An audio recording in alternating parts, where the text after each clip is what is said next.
দেশের মানুষ তাদের প্রতি অসন্তুষ্ট। তাদের পরিচয় দেয় ইসলামিক পরিচয়, কিন্তু ইসলামিক যে ধারণ, যে এই আদর্শ, এটা তাদের ভিতরে নাই। শুধু উনি না, জামাতের প্রত্যেকটা নেতারে আচার আচরণ কথাবার্তা যেগুলো আমরা দেখতেছি, এগুলোতে আমি যতটুকু সাড়া পেলাম, দেশের মানুষ তাদের প্রতি অসন্তুষ্ট। এই এলাকার যিনি তারেক রহমানের প্রতিদ্বন্দ্বী জনাব খালেকুজ্জামান জামাতের প্রার্থী, উনি বলেছেন যে ঢাকায় একটি আসনও বিএনপিকে দেয়া হবে না। এ বিষয়ে কিছু বলবেন কি? এটা হলো আসলে উনি আসন দেওয়ার কে? উনি তো আসন দেওয়ার কেউ না, আসন দিবে জনগণ। জনগণ ভোট, জনগণ দিবে, যাকে ইচ্ছা তাকে দিবে। উনি তো হলো উনি যে ব্যবহার করছে, আমি ওনারকে কিছু বলতে চাই না। আমাদের লিডারের নিষিদ্ধ আছে। আমরা এমন একটা দল করি, জাতীয়বাদী দল, যেটা আদর্শ আছে, যেটা যে দলের প্রতিষ্ঠাতা আমাদের দেশের স্বাধীনতার ঘোষক, বীর মুক্তিযোদ্ধা, একজন রাষ্ট্রনায়ক, এরপরে আমাদের দেশনেত্রী বেগম খালেদা জিয়া, তিনবারের প্রধানমন্ত্রী। আমরা সেই দলে আদর্শিত নেতা এবং নেতৃত্ব দিই। আমরা ওদের মতো ওই ব্যবহার করতে চাই না।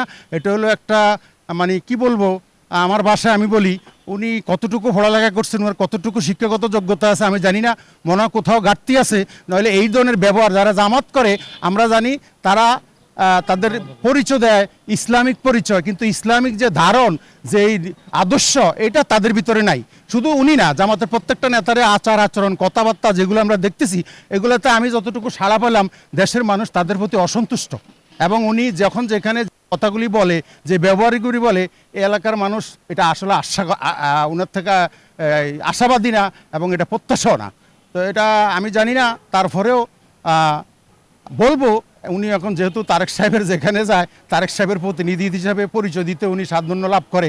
জানি না এটার কী ব্যাপার। তো যাক, আমার কথা হলো, সবাই আমরা বাংলাদেশি, বাংলাদেশটা ভালো হোক। বাংলাদেশে আমরা মিলেমিশে কাঁধে কাঁধ মিলে দেশের জন্য কাজ করব, জনগণের কাজ করব, দেশ গড়ব। এটাই আমাদের প্রত্যাশা, এটাই আমাদের আদর্শ, এটাই বাংলাদেশ জাতীয় দলের একটা কী করা জানি আদর্শ গঠিত আমরা সবাই। তো উনার বিরুদ্ধে আমি আর কিছু বলতে চাই না। আশা করি, আল্লাহর পাশে দোয়া করি, আল্লাহ যেন উনার মুখের ভাষাটাকে আরও সংশোধন করে। খুলনার জামাতের এক নেতা বলেছেন যে আপনি যদি দাঁড়িপাল্লায় ভোট না দেন, তাহলে কবরে গিয়ে কি জবাব দিবেন? এটা নাউজুবিল্লাহ বলি। আমি মুসলমান হিসাবে ব্যস্ত দুযোগ দেওয়ার মালিক হলো আল্লাহ, আমাদের জন্মদাতা আল্লাহ, আমাদের রিজিকের মালিকও আল্লাহ। আমরা সব কিছু আল্লাহর উপর নির্ভরশীল। তাই আমরা ওদের মতো এই ধরনের ভাষা ব্যবহার করতে আমরা আসি না, এই রাজনীতি আমরা শিখিও না, এবং মানুষের কাছে এই ধরনের দাওয়াতও আমরা পৌঁছে দিতে রাজি না। এটা কোনো আদর্শ না, এটা কোনো কী করা জানি এই দেশ গড়ার কোনো আশাও না। এটা হলো এক ধরনের বাওতাবাজি, মিথ্যাবাদী।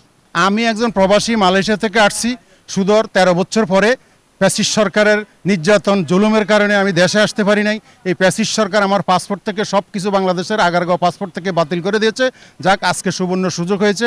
24শে জুলাই থেকে 5 আগস্টের পরে দেশের যে পরিবর্তন হয়েছে, পরিবর্তনের পরে আমরা এখন সাহস করে বিদেশ থেকে দেশে আসতে পেরেছি।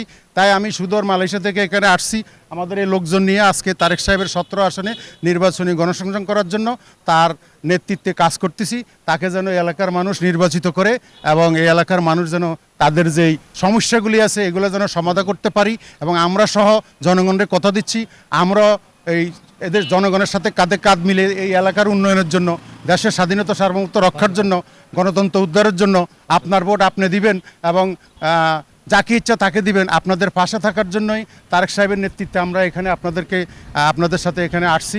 এবং আগামী 12 তারিখে আপনারা সবাই সকালবেলা উঠে ধানের শীষে ভোট দিয়ে এই আমাদের জনাব বাংলাদেশ জাতীয় দল বিএনপির চেয়ারপারসন তারেক সাহেবকে নির্বাচিত করে। শুধু আমরা এমপি না, আপনারা ভাগ্যবান, এই এলাকার মানুষ, আপনারা একজন প্রধানমন্ত্রী হিসেবে এই আশা এবং এই ভরসা আমরা এই এলাকার মানুষের প্রতি রাখি। এই আশ্বাস রেখে আমি আজকে খুবই আনন্দিত।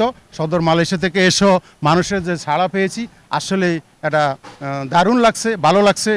এই শীতকালে, এই মৌসুমে, ঠান্ডা খটখটে ঠান্ডার ভিতরে মানুষও খুব আনন্দ প্রকাশ করছে, এবং সদরে আমাদের থেকে লিফটেডগুলো গ্রহণ করছে, এবং সবাই কথা দিচ্ছে ইনশাল্লাহ আমরা সবাই ধানের শীষে ভোট দিব। আমি মালয়েশিয়া বিএনপির সাবেক সভাপতি, দীর্ঘ 17 বছর মালয়েশিয়াতে থাকি, মালয়েশিয়াতে ব্যবসা বাণিজ্য করি। আমার গ্রামের বাড়ি হলো নোয়াখালী। আমি দাতশ্রী মোহাম্মদ শহীদুল্লাহ শহীদ। আমি মালয়েশিয়াতে একজন বিশিষ্ট ব্যবসা করি। আজকে শুধু গতকাল আমি এখানে আসছি একমাত্র আমাদের চেয়ারম্যান সাহেবের এই নির্বাচনী জনসংযোগ করার জন্য। এরপরে আমি চলে যাব আমার এলাকার বরকতুল্লাহ বুলুভাইয়ের জনসংযোগ যোগ দেবো আগামী দিন থেকে ইনশাল্লাহ, এবং থাকবো ভোট শেষ করে। এবং বাংলাদেশ জাতীয় দল বিফল ভোটে 280 সিট পেয়ে জয় করবে, এই আশা ভরসা নিয়ে আমরা আসি এবং থাকবো। এবং আগামী নির্বাচন শেষ হওয়া পর্যন্ত, নির্বাচনের ফলাফল শেষ হওয়া পর্যন্ত আমি এখানে থাকবো, এরপরে আমি চলে যাবো ইনশাল্লাহ।